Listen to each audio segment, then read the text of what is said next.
Bom, boa tarde a todos e a todas, né? Damos continuidade, então, às atividades promovidas pelo Grupo de Trabalho História Intelectual e História dos Conceitos, um espaço dedicado ao diálogo acadêmico e à difusão dos aportes teóricos e metodológicos da história intelectual e da história dos conceitos.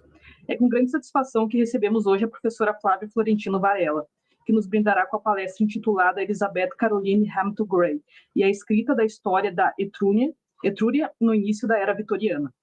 A professora Flávia é bolsista de produtividade em pesquisa do CNPq nível 2 e professora adjunta de teoria da história da Universidade Federal de Santa Catarina. Sua trajetória acadêmica é marcada por pesquisas de grande relevância sobre os desafios teóricos envolvidos na escrita de histórias nacionais destinadas ao público adulto, com especial atenção a autores britânicos que escreveram sobre o Brasil nas primeiras décadas do século XIX. Dedica-se também ao estudo da participação de mulheres como autoras de história na Grã-Bretanha, concentrando-se sobretudo nas histórias pátrias infanto-juvenis, produzidas entre o final do século XVIII e o início do século XIX, um campo de investigação fundamental para compreender as relações entre gênero, narrativa histórica e cultura impressa. Desde 2015, desenvolve importantes iniciativas no âmbito da história pública, com destaque para o reconhecido projeto Teoria da História da Wikipédia. Promove a circulação qualificada do conhecimento histórico em ambientes digitais. Integra a linha de pesquisa Conexões Globais, Teoria, Arte e Narrativas do Programa de Pós-Graduação em História da Universidade Federal de Santa Catarina e a linha Estudos Literários e Culturais do Programa de Pós-Graduação em Inglês da mesma universidade, orientando pesquisas de mestrado e doutorado em ambas as áreas. Entre 2015 e 2024, atuou na diretoria da Sociedade Brasileira de Teoria e História da Historiografia, foi editora-chefe da revista Esboços de Histórias em Contextos Globais e da revista História da Historiografia. Além disso, é sócia da UNPUL Santa Catarina, da British Association for Romantic Studies e do Women Studies Group, destacando-se uma inserção internacional no campo dos estudos históricos literários. É, portanto, uma honra contar com a presença da professora Flávia Varela, cuja produção acadêmica ilumina debates fundamentais sobre teoria da história, escrita histórica e circulação global de narrativas. Passo agora a palavra à professora Flávia Florentino Varela. Obrigada, Luana, pela introdução. É um prazer estar aqui hoje com vocês, falando sobre uma autora que eu falei algumas vezes, né, que é Elizabeth Caroline Hamilton Gray, e da qual eu tive fazendo uma pesquisa também no ano passado, no meu pós-doutorado que eu fiz na Universidade de Durham, na Inglaterra. Né? Eu vou compartilhar aqui os slides na tela que eu fiz para ir acompanhando um pouco a exposição.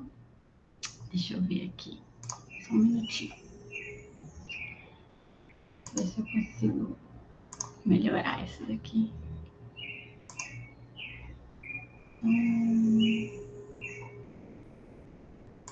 Mas vamos ver se melhora um pouco. É isso. Não sei se eu vou conseguir ver vocês aqui. Vamos ver aqui como é que eu vou fazer com essas duas telas, que é sempre um problema dessa vida remota.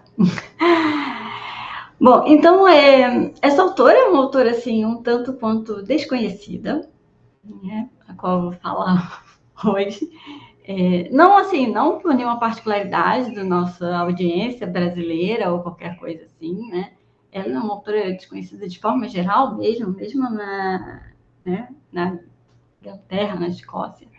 Não tem muita coisa produzida sobre ela, tá? Mas é uma autora com grande potencial, pensando principalmente aí na parte da história intelectual, né? Queria falar muito brevemente, então, assim, de algumas questões que eu acho que talvez podem ser interessantes a gente abordar aqui, em especial sobre a Etrúria, né? Acho que talvez seja também um lugar um pouco desconhecido, que, no caso, a gente, quando fala da Etrúria, está falando de uma história pré-romana da Itália, né? Ou dessa Itália, esse início do que seria uma história italiana, né? Então, a Etrúria é um pouco esse lugar, assim, que é bastante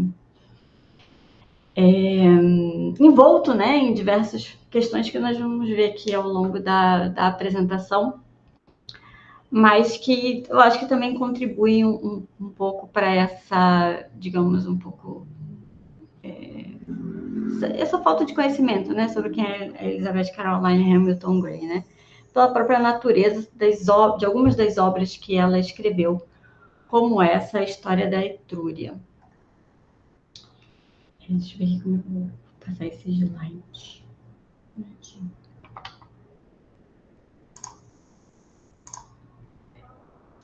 Ixi, agora eu não sei. Acho que vai. Deu certo. Bom, então apresentando um pouco quem é essa autora, né? Ela foi, então, uma historiadora,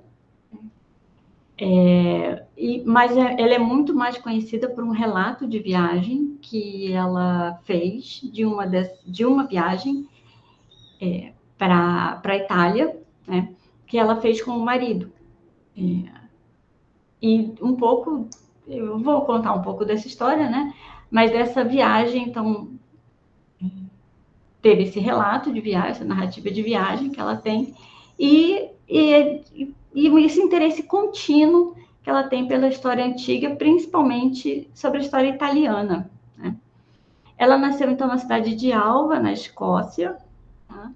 Mas ela viveu durante muitos anos em Bolsover, que fica na Inglaterra, né? O marido dela era um reverendo, John Hamilton Gray, e ele se fixou aí, né, em Bolsover.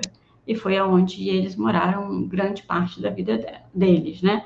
Mas o arquivo dessa autora, né, da Caroline, enfim, ela gostava de se chamar de Caroline, mas toda a bibliografia refere-se a ela como Elizabeth, né? Faz parte um pouco dessa história de também pouco conhecimento sobre ela.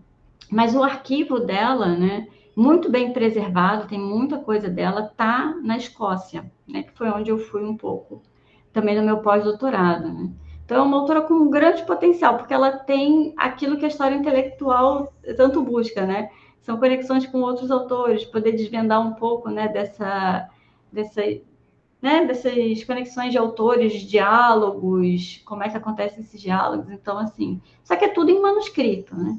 Então, ela tem vários, como fossem diários mesmo, anotações de pesquisa, cartas, realmente uma documentação muito interessante e que pode, que, assim, né, explorada, pode trazer bastante contribuições do campo da história intelectual, né? Ela se considerava, e acredito que se considerava de forma certa, né, como a primeira pessoa a escrever uma história da Etrúria. A gente vai ver aqui um pouco como também essa história dessa civilização, ela é bastante fragmentária, né, e era um campo ainda no século XIX a ser ocupado, né? E é um pouco assim que ela coloca essa história da Etrúria dela. E ela se inserindo também como historiadora, né?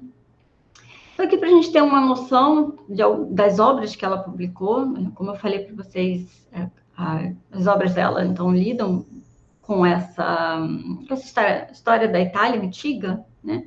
Então, ela publicou 4 livros de história antiga e um sobre Idade Média, que é esse do Império à Igreja, de Constantino Carlos Magno, né? E é uma autora também que está nessa interseção, né?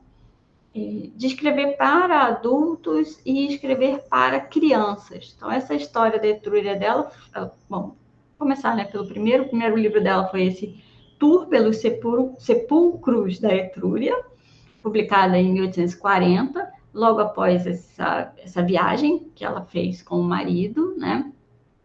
E no qual ela conheceu diversos desses sepulcros, desses locais, né?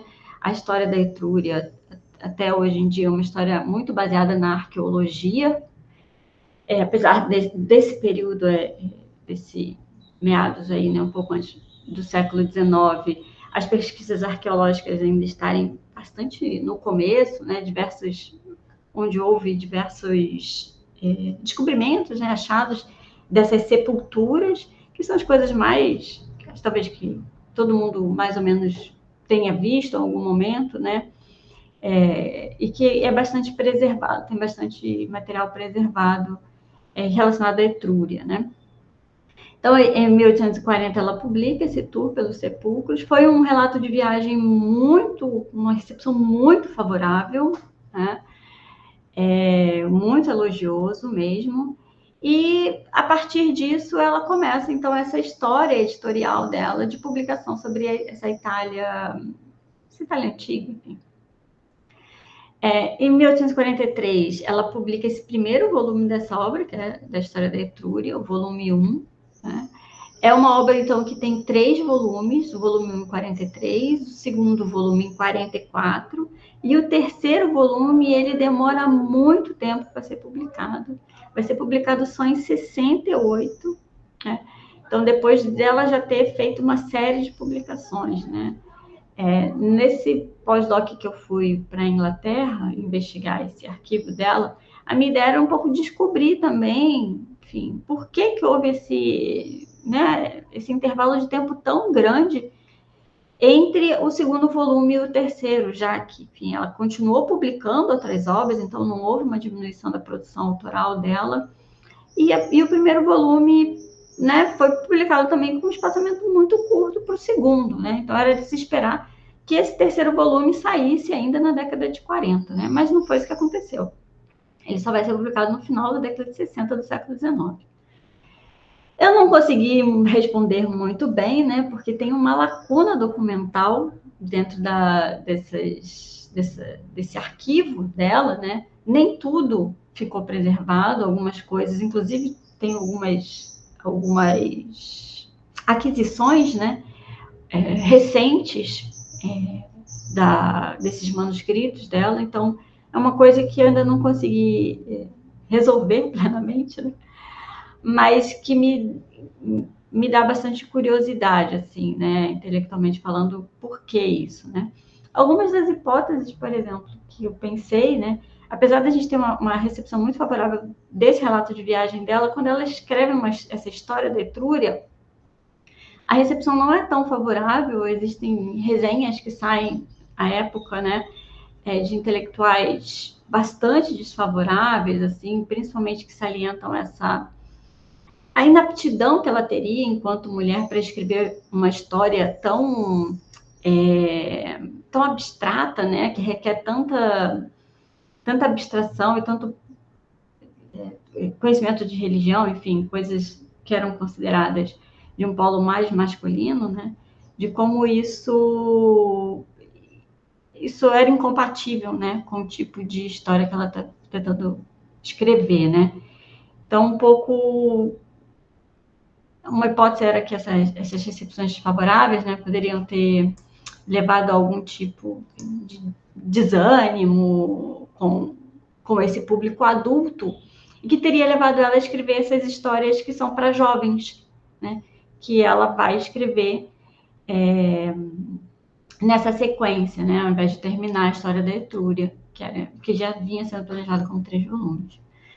Então, ela publica depois desse segundo volume da História da Etrúria, ela publica essa história de Roma, né, que é uma história antiga também, da Roma antiga, né, para jovens, com uma dedicação com a dedicatória para a filha dela, né, e é uma história, um livro também com uma história editorial muito interessante, mas que eu não vou me deter aqui, né, mas também que a gente já consegue ver um pouco como se delineava esse campo de estudos clássicos, né, ou da história antiga, nesse meados do século XIX, na Grã-Bretanha. E depois os outros 2 livros, né, Imperadores de Roma, de Augusto Constantino, o Império e a Igreja, de Constantino Carlos Magno, também são obras voltadas para esse público infanto-juvenil, né? Ou seja, um público que não era adulto, né? Fundamentalmente é isso que eu quero dizer, né? Enfim, o último seria essa história da Etrúria. Ela publica também nesse conjunto uma memória do marido dela, que ela reúne. É um conjunto, então, de memórias mesmo que ele tinha escrito, né? Ela reúne, coleta e faz algumas coisas. Tem o manuscrito desse livro também, preservado. Do Tour pelos Sepulcros tem também uma parte do manuscrito preservado. Mas a história da Etrúria eu não achei o manuscrito. Bom, mas então é uma historiadora que fundamentalmente lida com aquilo que hoje em dia a gente chamaria, né, de história antiga ou estudos clássicos. Bom, de onde é que veio, né? Então, esse interesse, tentando apresentar um pouco, de onde é que veio esse interesse, então, da Elizabeth Caroline Hamilton Gray pelos estudos da Etrúria, né? No momento, assim, no qual não era um espaço, né, com maior visibilidade na época, né? A gente, enfim, sabe que tanto, principalmente Roma, né, essa história, essa Roma antiga era um local de resgate, enfim, e de conexão, né, com o futuro que se imaginava. Né, é um espaço do passado que vinha sendo muito reivindicado, né, na Grã-Bretanha de forma geral, né, muito antes até do século XIX. Mas Etrúria não é esse lugar, né? É um lugar assim bastante hermético, né? Assim, bastante pouco conhecido, né? Mas teve uma exposição em Londres muito importante, que essa exposição dos, acho que tem que colocar mais para cá, que essa exposição dos irmãos Campanari, né, que são italianos. Então eles trouxeram vários túmulos etruscos, essas tumbas, né, que foram as maiores reminiscências, né, que nós temos, assim, da Etrúria, de forma geral, né, são essas tumbas. Então, eles trouxeram diversos desses monumentos, tipo, sarcófagos, ou ânforas, enfim, todas essas coisas, né, para fazer uma exposição na Inglaterra. E essa foi a primeira exposição de atividades etruscas fora da Itália, né? Inclusive, o primeiro acervo do British Museum, né, de atividades etruscas foi da aquisição dessa exposição. Né? A Elizabeth Caroline Hamilton Gray, ela foi a essa exposição, né? E isso chamou muito a atenção dela. Ela já tinha preparado essa viagem para a Itália, já estava previamente estabelecida, né? Ela e o marido já iriam para a Itália. Mas essa exposição, principalmente, chamou muita atenção dela, principalmente pelas conexões, né, do Egito, no qual já tinha meio uma egiptomania, né, nessa época também, as conexões entre o que ela via ali da Etrúria com o Egito, né, que ela já conhecia sobre o Egito. Isso chamou muita atenção dela. E ela, a partir disso, ela fez diversos estudos antes da sua viagem, também para entender um pouco o que era aquela civilização, né? Então, só para ter uma ideia um pouco assim de como é que era essa exposição também, era uma exposição que hoje em dia a gente poderia chamar de imersiva. Então, ela tinha alguma intenção, né, de recriar o que eram essas tumbas etruscas, né, esses sepulcros, que eram, então, um conjunto monumental, né, normalmente redondo, algo do tipo, né, que fica assim, mais para cima da terra, no qual se enterravam pessoas ali, tinha o sarcófago, né, às vezes mais de uma, poderiam ser ramificados também. Mas aí, então, está um desenho do que era mais ou menos uma dessas salas expositivas, do qual tinha a recriação dessas pinturas, eram, então, túmulos, né? Com muitas pinturas, né? Isso chamava muita atenção na época, né? E com esse sarcófago e algumas outras peças arqueológicas, né? Esse daí é o desenho, no caso, então, que foi adquirido também pelo Museu Britânico. Mas esse interesse, então, pela Etrúria, ele já vinha, ele não começou, assim, no século XIX, exatamente, né, nesse período da exposição dos irmãos Campanari, né? Ele é bastante anterior, tem vou falar aqui sobre alguns também, alguns desses escritos sobre Etrúria, né? Mas ele era presente não só nessas exposições, mas também em outras formas de circulação da cultura, né? Esse aqui é um pequeno exemplo que eu trago, assim, né, de uma série que ficou muito famosa, que era de um ceramista britânico também, né, que no qual ele fez uma recriação desses vasos etruscos, principalmente desses que são negros, né, que são pretos, assim. Então, de um lado, né, tá uma cerâmica autêntica, etrusca, que é esse buqueiro negro, né, que é uma das grandes, que chama mais atenção na época, né, pela sua singularidade, pela singularidade da técnica.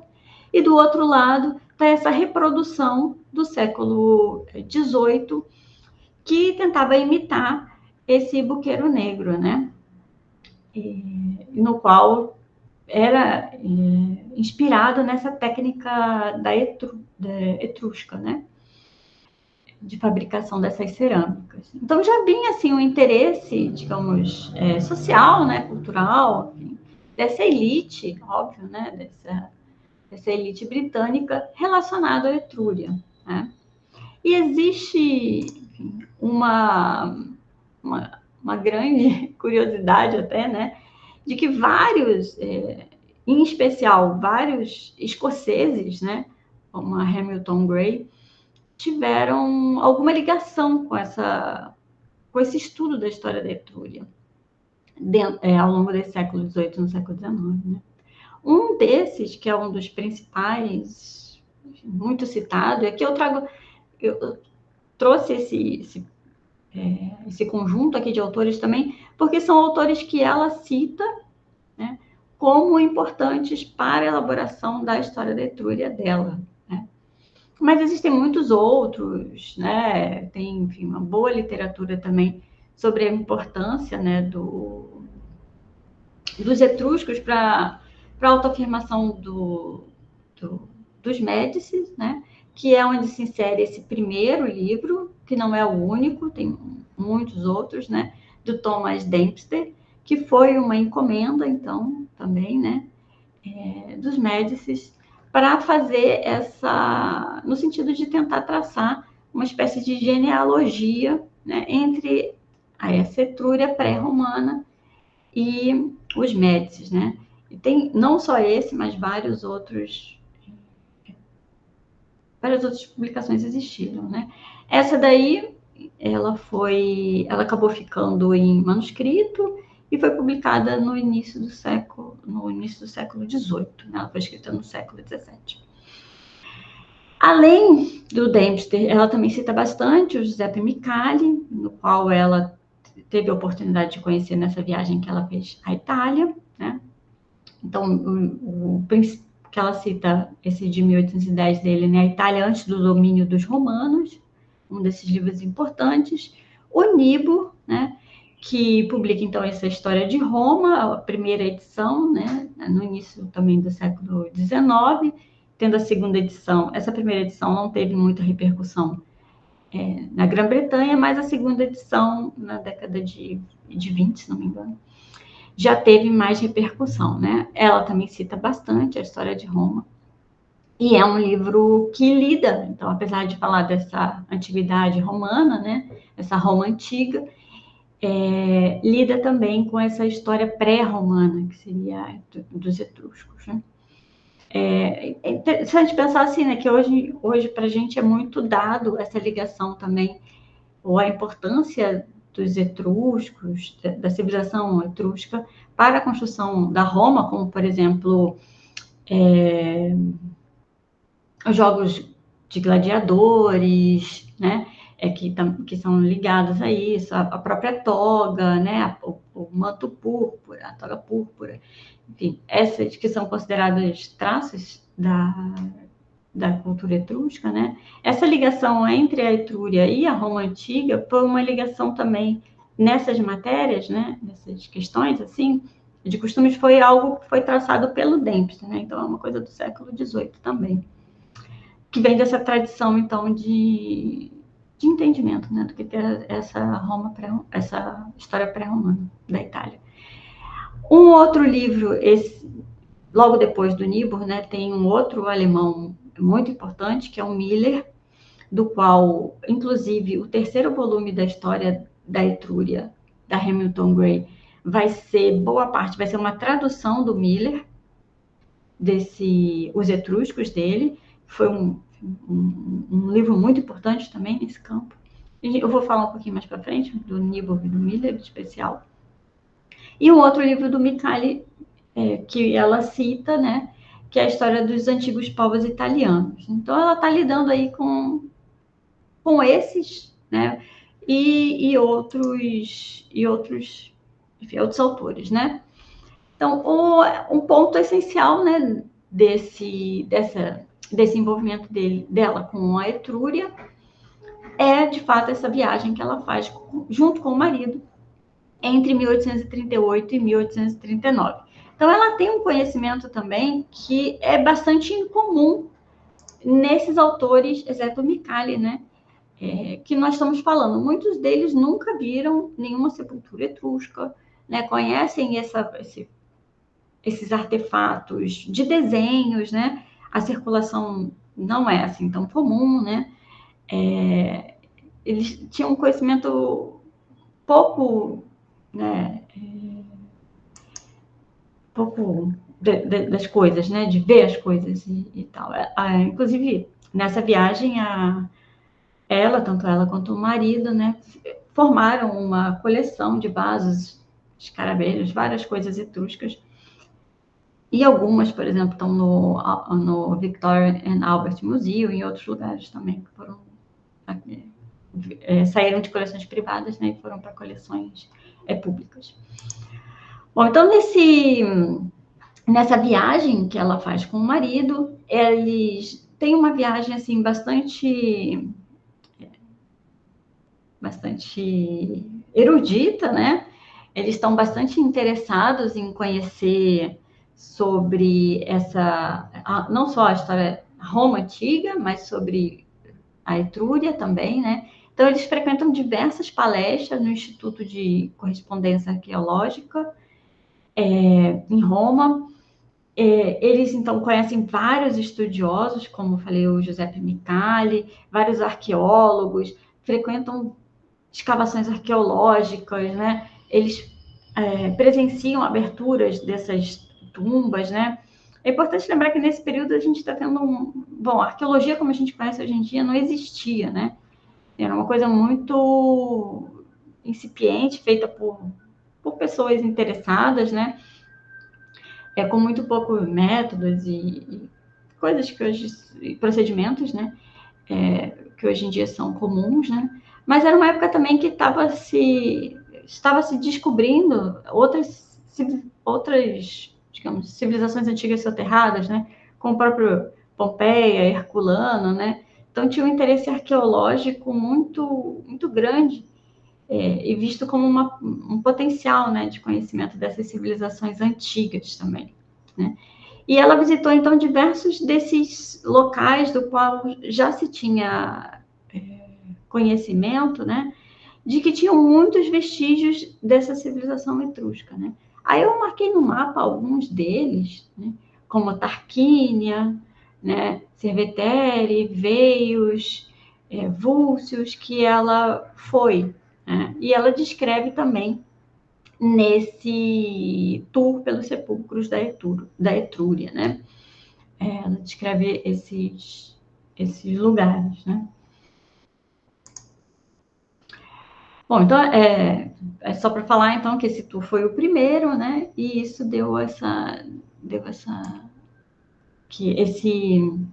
essa viagem deu início a esse conjunto, então, né? E foi marcada, registrada nesse tour pelos sepulcros da Etrúria. Então, o debate que eu queria trazer aqui um pouco para vocês, depois dessa breve apresentação, né? Assim, é sobre a origem dos etruscos, que é um dos grandes debates do século XIX, ou talvez um dos grandes debates desde que se falam de etruscos, né? Desde que se fala de etruscos. Talvez hoje em dia alguns autores ainda, enfim, tenham alguma reticência de voltar a esse debate, mas muitos outros ainda permanecem interessados, né, em saber qual foi a origem desse povo. Por quê? Porque, como eu falei antes, essa é uma história bastante encoberta, né? Principalmente se a gente pensar no que tinha à disposição aí, em meados do século XIX, né? O que tinha à disposição desses autores para inferirem alguma coisa sobre quem eram os etruscos, né? É uma civilização, então, que a gente tem esses artefatos materiais, né? Principalmente artefatos que advêm de um contexto funerário, mas nenhum desses artefatos é aquilo que a gente poderia considerar um texto literário, né? É uma sociedade no qual tem a escrita existe, porém essa escrita ela é ritualística. O que nós temos, do que chegou, né? Não só até o século XIX, mas até o século XXI, em matéria de escrita, não tem nada literário, né? Não tem não tem nada escrito, né? Sabe-se que existiram muitas coisas escritas.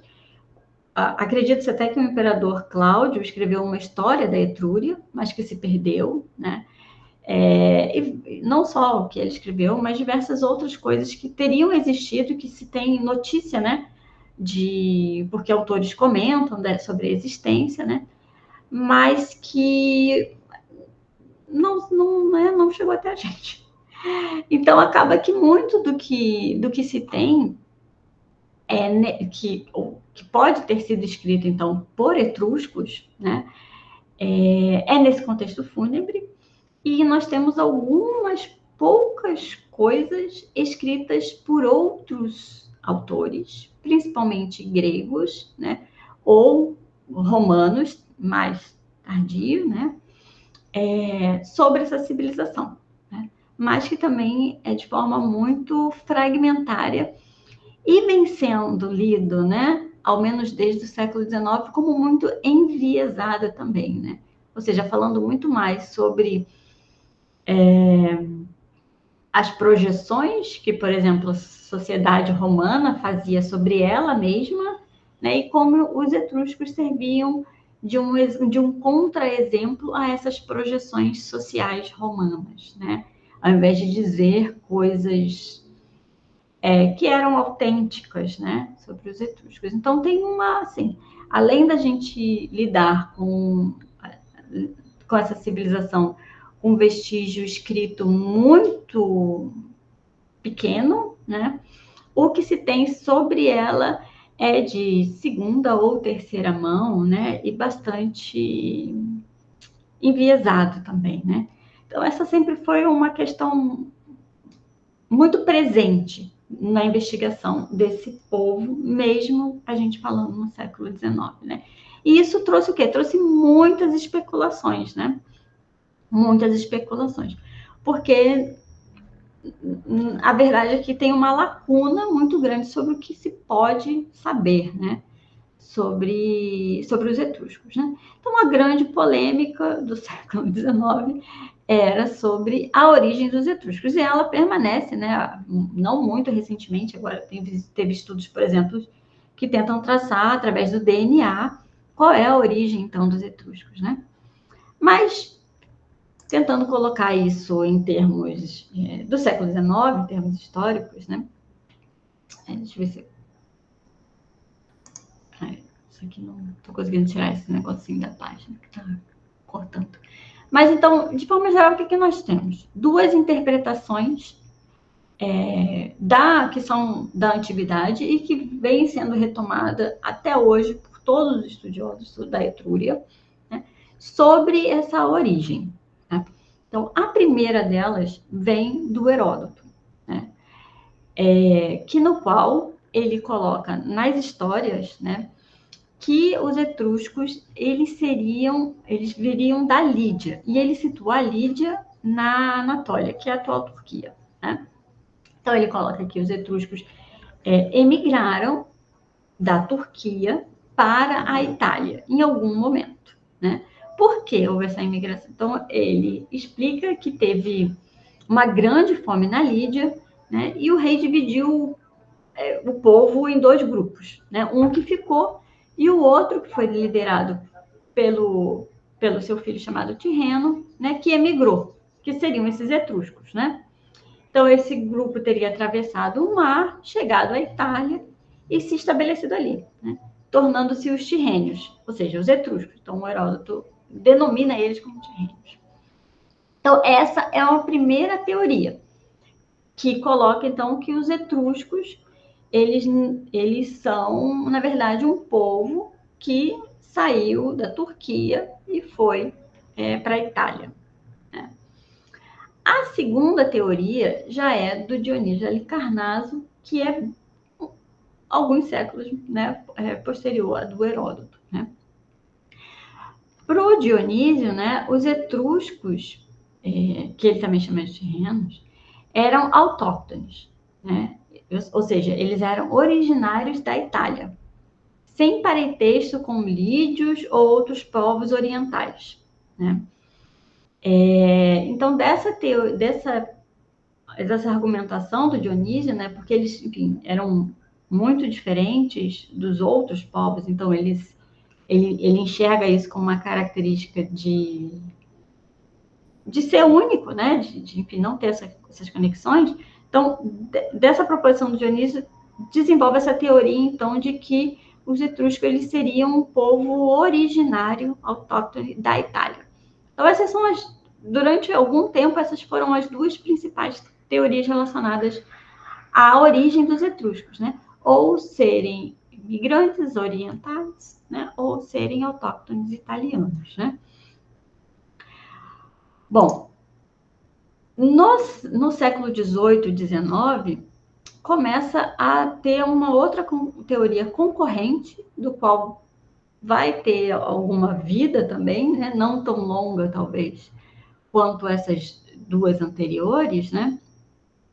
Mas que para esse debate aqui é importante, né? Principalmente pelo diálogo que a Hamilton Gray tem com o Niebuhr e com o Miller, né? Então, essa nova teoria, que seria essa hipótese setentrional, né? Ela coloca que os etruscos eram, sim, um povo autóctone, mas da Europa Central, que teria migrado para o norte da Itália a partir dos Alpes, né? Em um passado pré-histórico, o qual ninguém sabe, não se tem registro, né? E não como um povo oriental, nem como uma população inteiramente nativa, né, da Península Italiana, né? Então, essa seria essa terceira teoria concorrente, né? E para Elizabeth Caroline Hamilton Gray, ela vai então dialogar, né, com esses três cenários, né, que já existiam na época dela, né? Tanto o cenário colocado pelo Heródoto, quanto pelo Dionísio, quanto essa nova teoria, principalmente difundida, no caso dela, né, que ela teve acesso, pelo Niebuhr e pelo Miller, né? E o que então, para isso, né, como é que ela vai, então, se posicionar dentro desse debate intelectual, né? Para ela, a língua e a religião são os dois indícios mais fortes para estabelecer afinidades entre povos da antiguidade. Né? Então, a gente está falando aqui, acho que já ficou claro, né?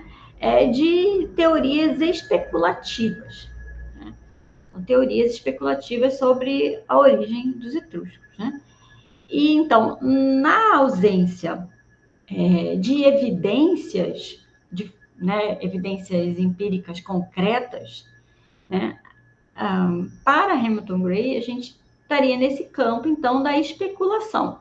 Né? Estamos aqui falando em possibilidades de leitura, né? E dentro desse campo especulativo, a língua e a religião seriam esses principais ramos nas quais o historiador deveria se debruçar para conseguir entender as conexões entre os povos, né? Aqui, em especial, eu vou me deter na questão da língua, tá? Que é mais ou menos uma linguística comparada, né? O que ela e outros autores vão fazer nesse período, para conseguir um pouco ter essa ideia, né, sobre o que eram os etruscos. Bom, então a Hamilton Gray, ela argumenta, né, que o alfabeto e a língua etrusca têm origem assíria, tá? Entendendo a Síria como todo o grande território entre o Mediterrâneo e o Rio Indo, onde teria existido um sistema comum de escrita do qual vários povos derivaram suas próprias variantes, né? Então, aqui ela considera a Síria, né, não só o Império Assírio, né, mas tudo isso aqui, mais a Mesopotâmia, que a gente poderia considerar, enfim. Mas pegando também essa parte aqui, né, fundamentalmente do Mediterrâneo. Então, para ela, o alfabeto vem disso, né? Vem desse, pelas próprias similaridades que o alfabeto etrusco tem com essas outras línguas, né?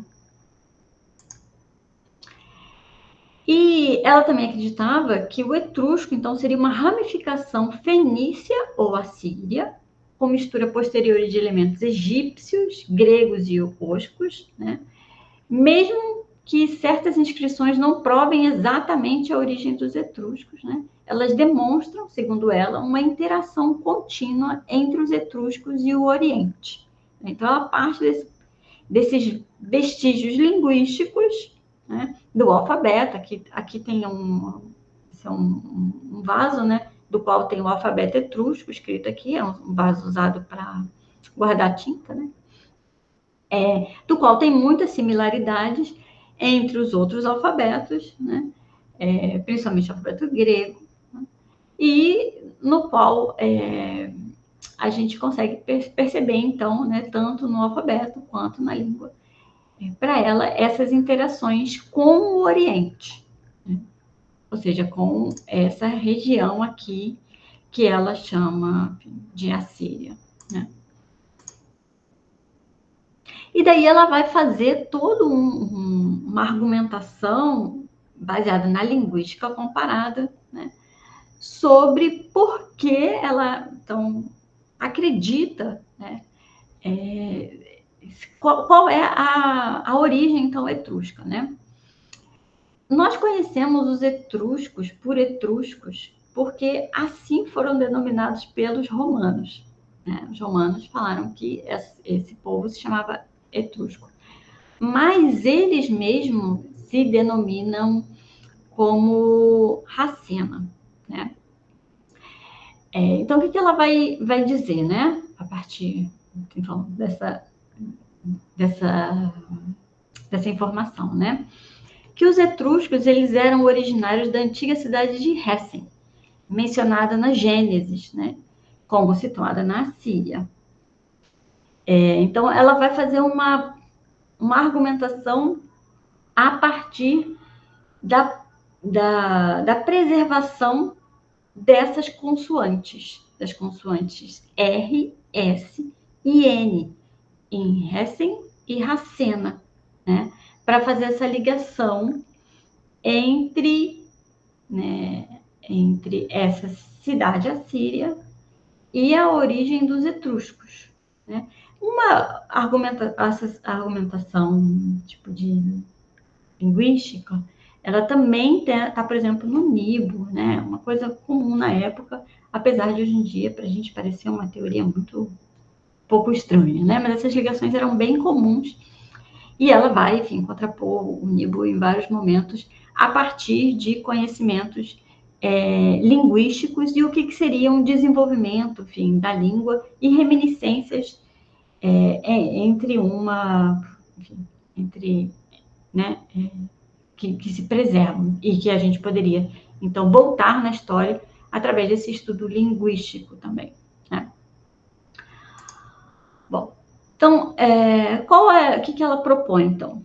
Ela argumenta que, devido à forte semelhança entre a religião e os costumes egípcios e dos Racena, ou seja, os etruscos, uma grande colônia proveniente de Hessen, né? Então, eu coloquei aqui, fiz um print assim, do Google Maps, né?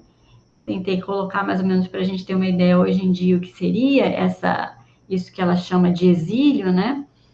Então, teria havido um primeiro exílio dessa civilização, do qual, então, seria originária aí da Síria, né?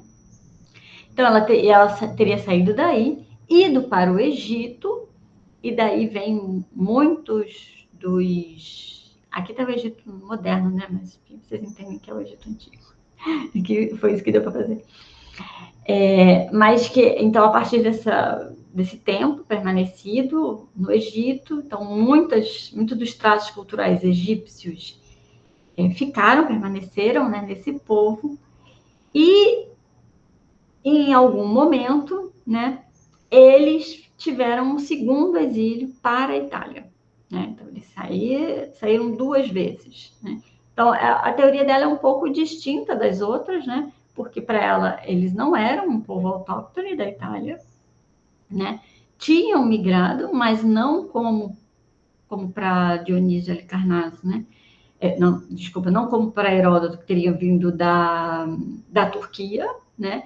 Nem como para o Nibo e para o Miller, do qual teriam vindo de uma Europa setentrional, né? Então, para ela, teria sido dois exílios, 2 migrações, né? Teria acontecido. E aí ela faz essa ligação bíblica também dos etruscos, que é uma coisa bastante interessante de se pensar, né, em como esse conhecimento também bíblico, daquilo que era considerado uma história sagrada, né, não uma história profana, ainda era importante no século XIX para o conhecimento histórico dessas histórias profanas, né? Bom, então, para resumir aqui, finalizar um pouco, né? Então, a Hamilton Gray elabora essa nova teoria sobre a origem dos etruscos, baseada em aproximações religiosas e linguísticas, né? Principalmente se a gente pensar numa linguística comparada, né? Seu resultado era que os etruscos teriam chegado na Itália por meio de navios por volta do século XIII a.C., né? Enfim, seria uma civilização, então, também marítima, né? Então, para ela, os etruscos vieram de Hessen, uma sociedade bíblica mencionada na Gênesis, passando pelo Egito, pela Líbia, até chegarem à Itália, né? Em sucessivos exílios. Tá? Então, é um pouco isso que eu queria falar para vocês hoje, né? Contar um pouco essa história, né? Assim, desse envolvimento da Elizabeth Caroline Hamilton Gray com a história da Etrúria e com os estudos clássicos, né? Se colocando, então, em diálogo com autores que eram, né, os autores, assim, que eram discutidos na época, né? Apesar da história dela ter tido algumas recepções bastante desfavoráveis, né? Principalmente relacionadas a essa questão especulativa que a gente viu aqui, que obviamente existe, né? Todos os autores eram extremamente especulativos e faziam esses movimentos de comparação e de tentar traçar paralelas civilizacionais, né? Mas principalmente ligada, no caso dela, né, a essa inaptidão da mente feminina, que era vista por alguns autores, né, para esse tipo de trabalho intelectual, relacionado, então, a deduções, né, a um mundo que era visto mais ligado a um tipo, né, de mente que era visto como mais ligado aos homens.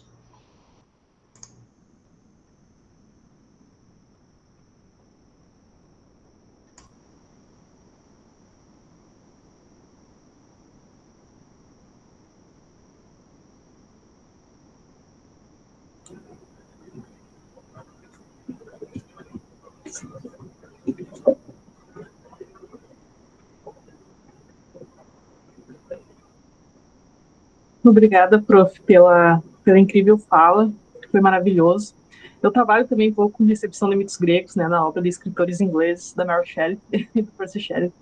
Então, a gente vê, né, esse fascínio pelo passado, né, grego, romano, o grego mais ligado ao literário, aos mitos, né, e o romano mais ligado à questão política.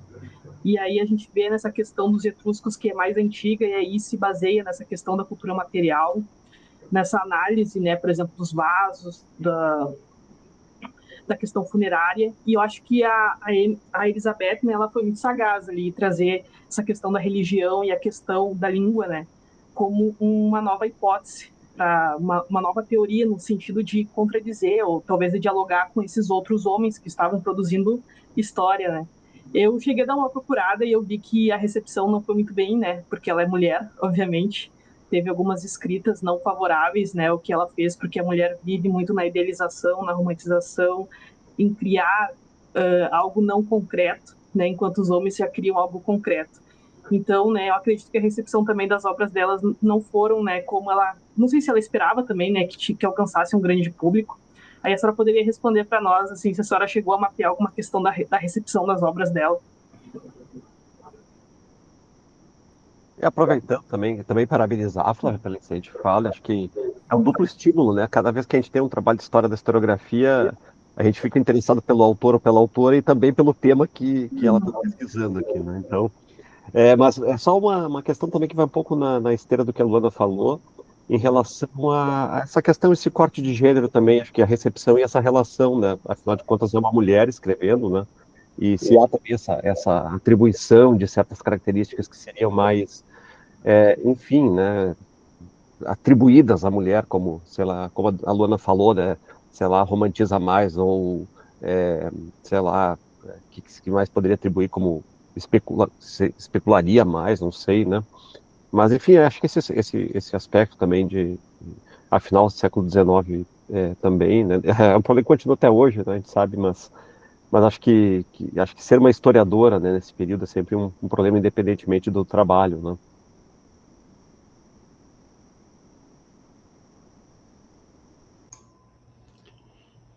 Pois é, então, algumas, eu já li, assim, várias, né?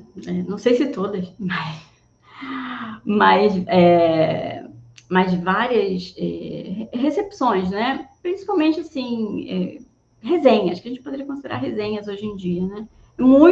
Bastante comum, muito comum no cenário britânico, né? Após uma publicação de uma obra, ter reações a ela, né? Essas reações, elas podem acontecer de diversas formas, né? A forma mais simples que a gente tem, mais simples no sentido assim, que a gente tem mais acesso, um acesso mais fácil, são essas resenhas em periódicos literários, né? Assim, só a título mesmo de curiosidade, uma outra recepção da obra dela, por exemplo, que eu vi nesses arquivos que eu fui, né? São recepções de intelectuais que falam sobre a obra em cartas. Isso também tem, mas isso é muito mais difícil para a gente conseguir ter acesso, né? Por exemplo, tem uma escritora, foi romancista, enfim, produtora de obras educacionais, né? A Mary Edgeworth, ela tem nas cartas dela falando sobre a história da Etúria, que ela leu, achou interessante, etc. Né? Então, a recepção até positiva, eu diria, né? Mas essas são coisas assim muito difíceis de a gente conseguir ter noção, né? O que a gente mais tem noção são essas que são publicadas em periódicos literários, né? Então, acho que eu consegui ver, a gente vê uma diferença realmente muito intrigante em relação aos gêneros que ela publica, né?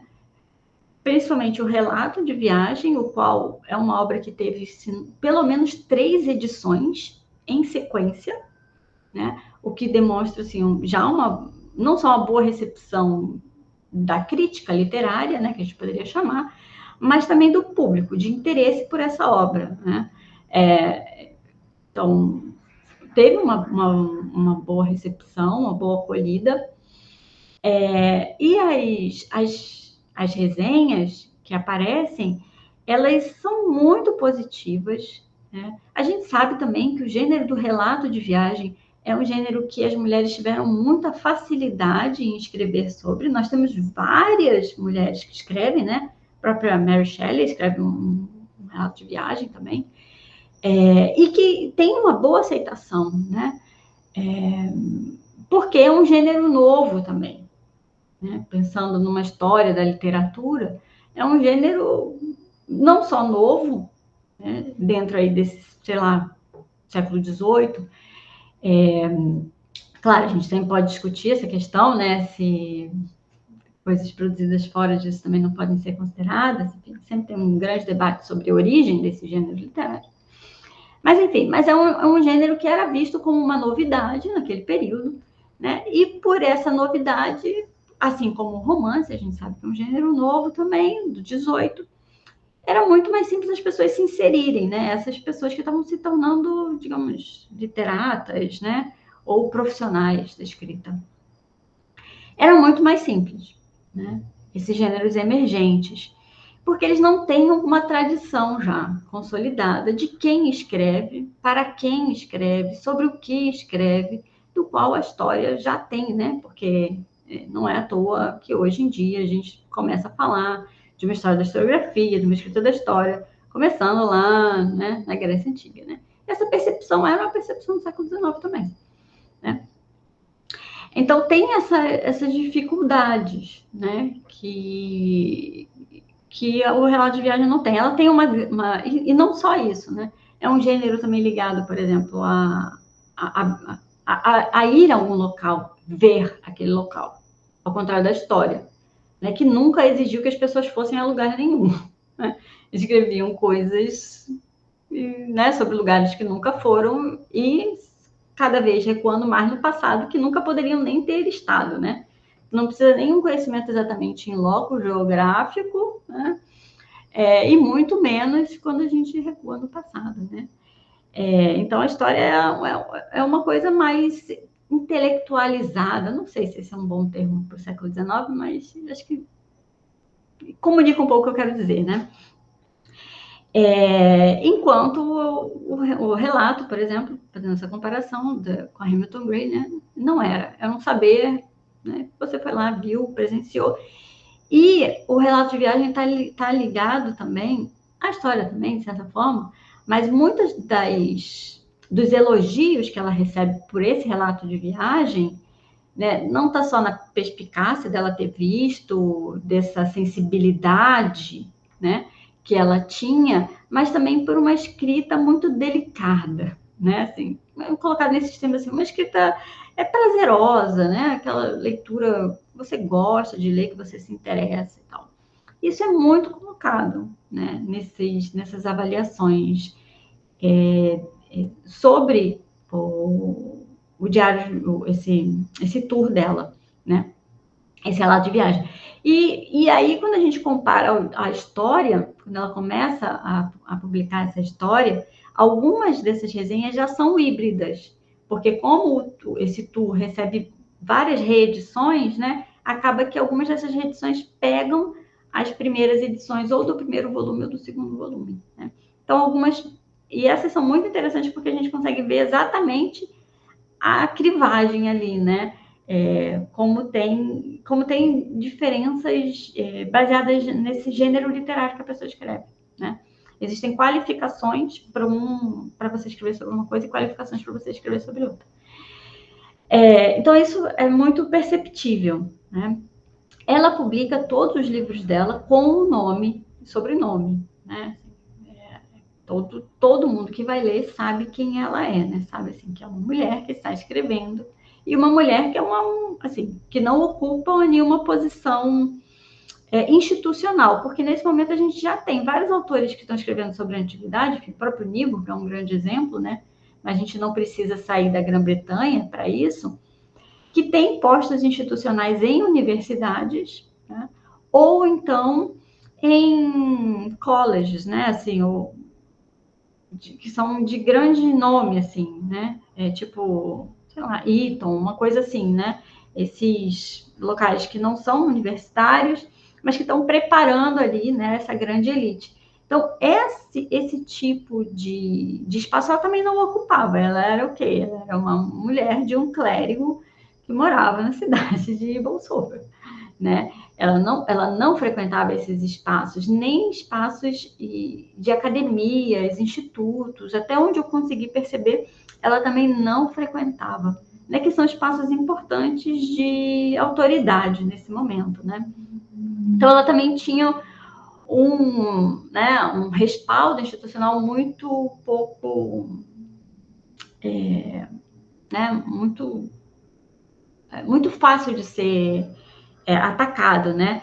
Esse problema, enfim, né, é sentido não só por ela, mas tem um outro autor que figurou uma grande referência também sobre Etúria, que é o Jorge Dene, né? Que ele vai escrever um livro posterior ao dela, inclusive para refutar o que ela escreveu e tal.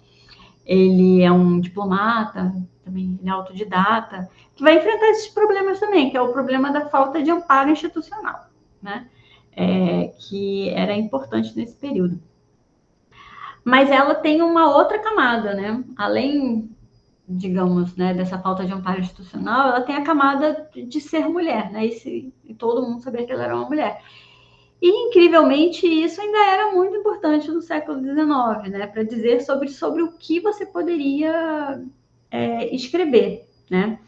É muito nítido que autores acreditavam e tinham esse espaço, né, para difundir as suas ideias, né, de que mulheres não deveriam se dedicar principalmente à história antiga, né? São bem poucas, assim, é bem difícil a gente encontrar mulheres que escrevem sobre, por exemplo, Roma, Grécia Antiga. A Etrúria, então, piorou tudo, né? Porque é aquele limite, né? O limite entre o poder falar sobre alguma coisa e dizer que não sabe nada, né? Então, é uma coisa muito teórica, muito especulativa, né? Que requer esses conhecimentos que são, né, assim, inferenciais, né? Então, isso era visto como realmente, pelo menos para alguns intelectuais da época, né, como interdito, né? Como realmente um interdito, um lugar que inapropriado, né? Inapropriado pela própria característica daquilo que era entendido como mulher, né? Que no século XIX ainda era muito separado, né? Não era um ser humano, digamos assim, um ser humano com sexo diferente, né? Duas pessoas, assim, a mesma coisa com sexo, eram vistos realmente como distintos, né? Então, tem uma separação de gênero intelectual, né, baseada nessa diferença. Isso é muito claro, assim, né? Muito claro.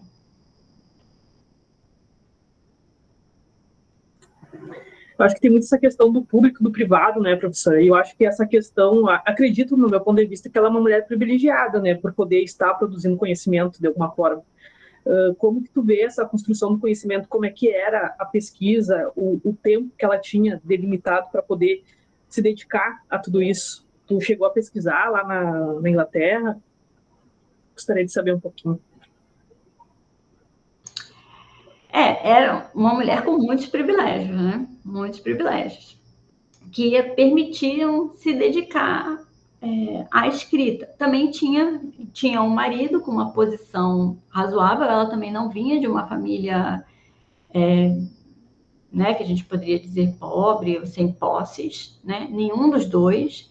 Eles eram um casal, como a gente vê diversos casais, né? Digamos, de literatos, né? Ele escreveu algumas coisas mais voltadas à genealogia, que interessava mais ele, né? Mas ambos tinham muito interesse literário, né? Eles fizeram várias viagens, né? Ele tinha uma conexão já com a Alemanha bastante grande, então eles viajavam bastante, foram para a Alemanha, para a Itália, para diversos países. Então tinham esse interesse intelectual que os unia, né? E esse marido incentivava também que ela escrevesse, né? Ela tinha essa ideia e tinha esse incentivo, né?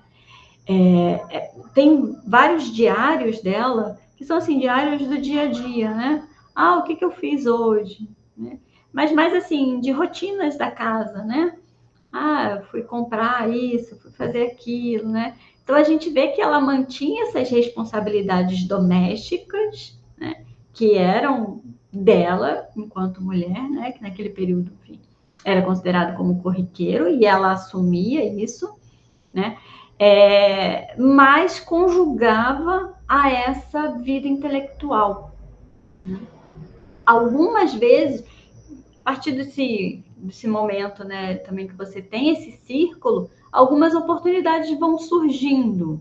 Né? Por exemplo, essa história de Roma que ela escreve é uma história que surge de uma encomenda, né, de um grande editor na época, que é o John Murray, né, que publica, enfim, vários autores importantes, e ele encomenda essa história, não dá certo essa encomenda, por diversos motivos, e ela acaba publicando por uma outra casa editorial esse livro dela, essa história de Roma, né? Mas, enfim, né? Acho que mostra um pouco, né? Exemplifica como é que depois que você se insere, né, nesse mundo, as conexões vão acontecendo, né? Você começa a ter essas demandas editoriais também, como ela teve. Né? Então, ela, obviamente, fazia muito do que ela fazia em tempo livre. Né? Várias vezes, ela tem também, dessas viagens que ela fez, ela tem espécies de diários também. Né? Então, tem lá ela falando que está passeando, está na Alemanha, não sei o que, está escrevendo, né? Então, assim, uma rotina muito próxima de outros autores também, do período, né? Enfim, que tinham essa vida, assim, né? Que escreviam à medida que também viajavam, né? É bastante comum também.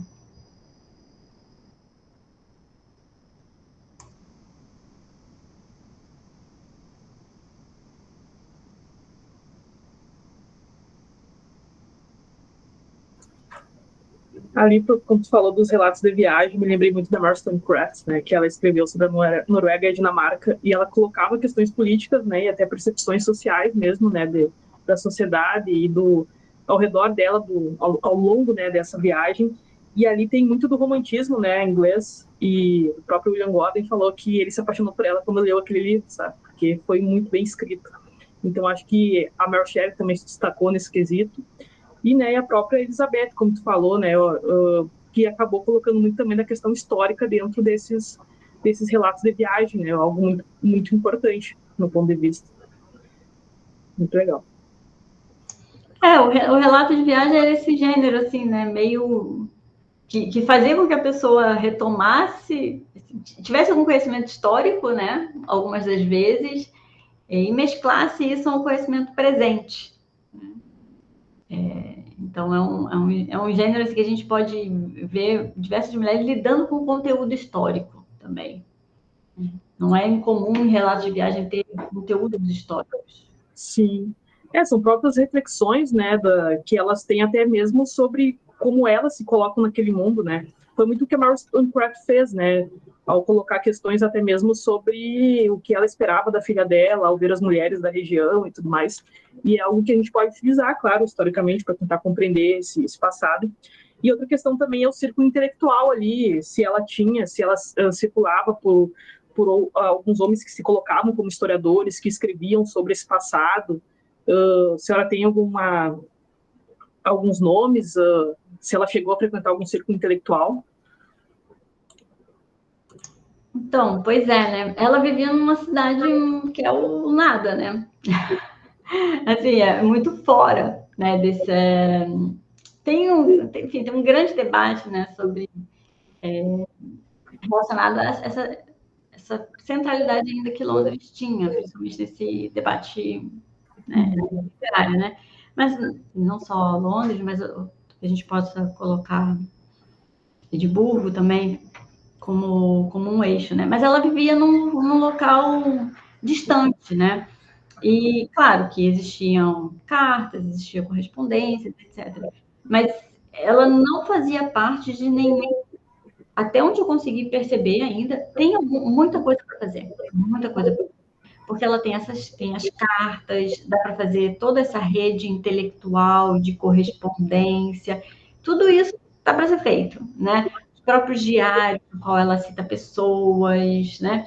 Dá para ver já que ela tem algumas, como fazer assim, ela tem essa rede, mas se essa rede ela corresponde a alguma rede que hoje em dia a gente tem colocada, né? Eu não sei, não sei te dizer, tá? Não sei te dizer, mas é possível fazer esse trabalho de montar né?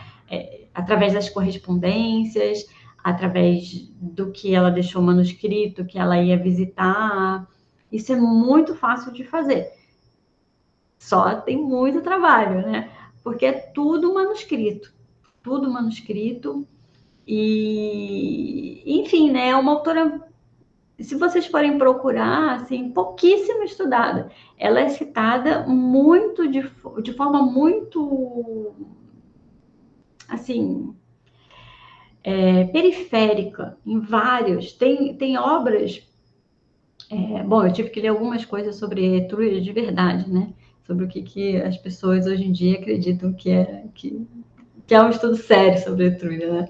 Para poder entender um pouco o que essa mulher estava falando, né? E qual eram as coisas muito fora da curva hoje em dia. Mas então, tem estudos atuais que citam ela e não citam nenhum nome, só é assim, senhora Hamilton Gray, né? Não falam nenhum nome dela, né? E a grande maioria cita de forma bastante periférica e, de forma geral, o que se cita é esse tour pelos sepulcros da Etrúria, e não a obra histórica dela, mas esse relato de viagem, que foi, de fato, na época, foi o que deu, assim, projeção literária, né? Foi o primeiro livro dela, e ela já ganhou uma projeção literária com ele. Mas mesmo assim, mesmo em estudos, né, sobre essa historiografia sobre Etrúria, né, a cita de forma, né, a gente, enfim, já que você vai falar do Nibo, né, vai falar do Miller, não sei, todos esses autores, né, não cita a história dela. É bem raro, bem raro. Então, é uma autora, assim, realmente com muito potencial, porque tem esse arquivo, tem essas possibilidades de recuperar trajetórias, o que é muito difícil, às vezes, em certos autores, né? Que a gente não tem carta, não tem arquivo, não tem documental, né? Então, você fica meio assim, é o autor e a sua obra, né? Você te vira com autor e obra a partir disso daí. Então, isso torna o trabalho muito mais difícil, que você tem que fazer conexões, assim, quase que só no que tem no texto, né? Se a pessoa cita alguém, se não cita, com quem está dialogando. Então, ela tem essa vantagem, né, de ter esse acervo, que é razoavelmente grande, em matéria tanto de cartas quanto desses diários que ela tem, que são bastante, e que pode trazer muitas pesquisas muito ricas para essa história intelectual e para a gente entender um pouco melhor, né, quais eram essas oportunidades, esses limites, o que essas mulheres que estavam querendo escrever história nesse período, né, tinham ali diante de si no século XIX. Né? Então, ela é assim, é um excelente porta de entrada como um estudo de caso, né? Para entender um pouco desse cenário.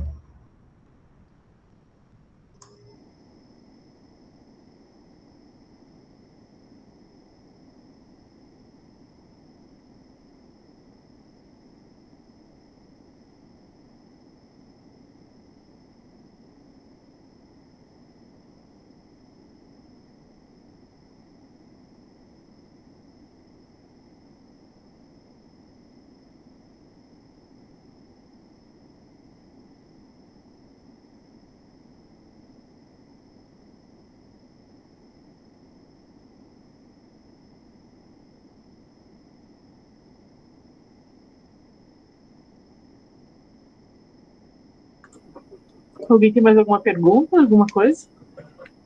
Não? Então tá, porque a gente queria agradecer muito a sua palestra, a gente ficou muito agradecido. É um grande tema, né? E como a senhora falou, é muito rico e eu acredito que agora muitos alunos seus, né, vão trabalhar com esse tema também nos seus projetos de pesquisa, né? É muito material aí para ser analisado, muitas cartas, diários, né? A própria obra, né, da Elizabeth. Gostei muito, aprendi muito hoje. Foi incrível, não conhecia a Elizabeth também. Mas agora até vou ver se há alguma conexão, se ela leu as obras da Mary Wollstonecraft, da Mary Shelley. São tudo no mesmo período ali, né? É bem possível. A gente queria agradecer novamente muito, muito mesmo. E é isso. Muito obrigada, prof.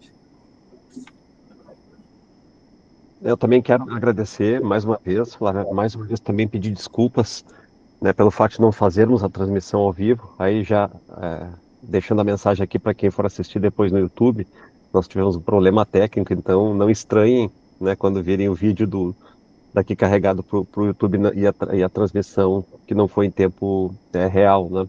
Mas foi por um problema técnico. Nas próximas atividades a gente espera que isso não aconteça novamente, né? A gente não queria perder a oportunidade de ter a professora Flávia Varela falando hoje conosco, né? Com sua presença conosco. Então, a alternativa que nós encontramos foi exatamente de criar essa reunião via Meet e depois a gente vai deixar disponível no nosso canal do GT de História Intelectual e dos Conceitos no YouTube.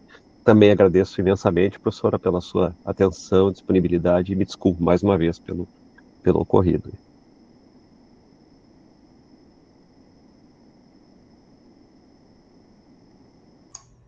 Imagina, a gente não tem problema nenhum, acontece mesmo, né? Negócio de online, alguma coisa tem que dar errado, né? Que senão não deu certo. Mas eu que agradeço, então, a oportunidade, né, de estar aqui falando um pouco dessa pesquisa, dessa autora, né, que eu venho tentando, então, aprofundar um pouco mais na análise da obra dela, né, porque tem muitos estudos ainda sobre mulheres, mas que ficam um pouco, né, na importância, não sei o quê, mas acho importante a gente também tratá-las, né, como produtoras do conhecimento, analisar suas obras e trazer a contribuição, enfim, que elas deram, né, para essa historiografia, ou como é que a gente pode entender também elas dentro de um debate intelectual, né? Então, um pouco minha missão atual é compreender um pouco esse contexto, né? Que é sempre um caminho, né? Dentro da história intelectual. A gente tem autores no quais nós já conhecemos muito, né? E qual é muito mais simples a gente continuar estudos, né? Porque tem uma vasta literatura que nos ajuda profundamente na continuidade desses estudos, né? Mas quando esses estudos são iniciais, primeira vez que um autor está sendo analisado, né? Isso fica um pouco mais desafiador, né? Mas tratando-se de algumas dessas historiadoras, né? É necessário alguém dar esse pontapé inicial, né? E fico muito feliz de poder contribuir nesse sentido também. Então, agradeço o espaço para poder falar um pouquinho mais da autora, da Elizabeth Caroline Hamilton Gray. É isso. Obrigadão, muito obrigado.